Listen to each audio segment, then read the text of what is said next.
আসসালামু আলাইকুম, সবাই কেমন আছেন? আশা করি আল্লাহর রহমতে সবাই ভালো আছেন। কালকে রাত্রে দুর্ঘটনাবশত আমার বিড়ালটা পাঁচতলা একটি জানালার ছাদের কার্নিশের মধ্যে আটকে পড়ে। সো আমি কালকে রাত্রে অনেক চেষ্টা করি তাকে ওইখান থেকে উদ্ধার করার, কোনোভাবে আমি তাকে উদ্ধার করতে পারিনি। আমি অনেকভাবে চেষ্টা করছি, তারপরও আমি তাকে ওইখান থেকে উদ্ধার করতে পারিনি। তারপরে সকালে ফজরের নামাজ পড়েও অনেক ট্রাই করলাম, তারপরও তাকে কোনোভাবে ওইখান থেকে আমি বাঁচাতে পারিনি। সো তারপর সিদ্ধান্ত নিলাম ফায়ার সার্ভিসকে কল করব। সিদ্ধান্ত অনুযায়ী ফায়ার সার্ভিসকে নক করলাম এবং তাদের ওইখান থেকে অফিস থেকে লোক আসলো। আসার পরে তাদের সাথে কথাবার্তা হওয়ার পরে তারা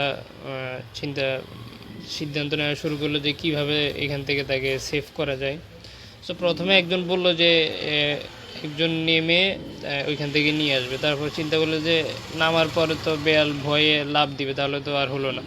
তারপরে সিদ্ধান্ত নিল যে তারা একটি বালতিতে করে বালতি নিচে ফেলবে, হয়তো বালতির মধ্যে ঢুকলে তারপরে ওইখান থেকে উঠে ফেলবে। কিন্তু তারপরে আমরা কি করলাম, বালতির মধ্যে কিছু ক্যাট ফুড দিয়ে বালতি ফেললাম, কিন্তু বেয়ালটা খুব কনফিউজ ছিল যে সে আসলে কী করবে, বালতিতে লাফ দিলে কি হবে না হবে। সে বারবার লাফ দিতে যেয়েও আবার দিচ্ছে না, সে খুব কনফিউজ ছিল। তাছাড়া কালকে সারা রাত ওইখানে ছিল সে, মোটামুটি শীতে অবস্থা খারাপ। তাছাড়া কালকার থেকে কিছু খায়নি। যাই হোক, অনেক প্রচেষ্টার পরে শেষ পর্যন্ত আল্লাহর অশেষ রহমতে সে ওইখান থেকে একটু এই পাশে এসে, আমরা ভিডিওটা দেখেন তাহলে বুঝতে পারবেন। তাছাড়া কিছু কিছু মানুষ বলতেছে আমাকে যে এটার জন্য আবার ফায়ার সার্ভিসকে কল দেওয়া লাগে নাকি। আরে বোকা, একটা সৃষ্টিজীবের প্রতি যদি তোমার ভালোবাসা না থাকে, একটা সৃষ্টিজীবের প্রতি যদি আন্তরিকতা না থাকে, তাহলে তো তোমার মধ্যে মানুষত্বই নেই। সেও তো আল্লাহ তাআলা একটা সৃষ্টি, আল্লাহ তাআলা একটা সৃষ্টিজীব। তার প্রতিও তো আপনি মানুষ হিসেবে তো অবশ্যই তার প্রতি একটি ভালোবাসা শ্রদ্ধা থাকা অবশ্যই দরকার, তার প্রতি আন্তরিকতা থাকা দরকার। যাই হোক, পরে সে ওইখান থেকে এই বিল্ডিংয়ে লাফ দিল। এই বিল্ডিংয়ে লাফ দিয়ে আবার এই বিল্ডিং থেকে ওই বিল্ডিংয়ে পুরোপুরি ভিতরে চলে যায়।